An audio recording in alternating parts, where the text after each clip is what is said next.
Hi everyone, this is Shravani. Welcome back to my channel Shri Shravani vlogs. ముందుగా మీ అందరికీ నాగుల చవితి శుభాకాంక్షలు.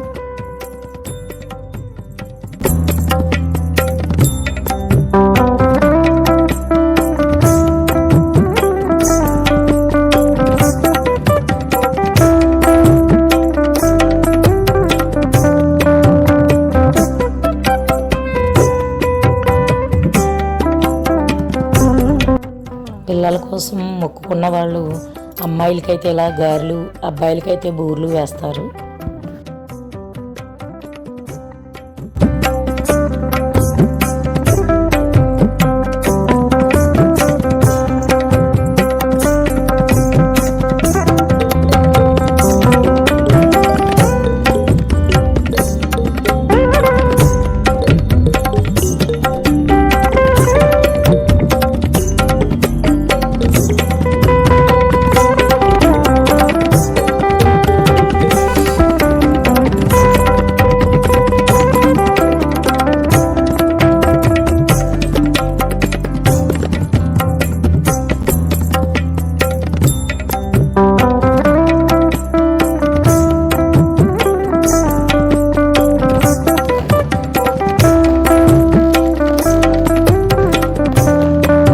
చూశారు కదా ఫ్రెండ్స్, ఈ వీడియో కనుక మీకు నచ్చినట్లయితే లైక్ చేయండి, షేర్ చేయండి. Thanks for watching.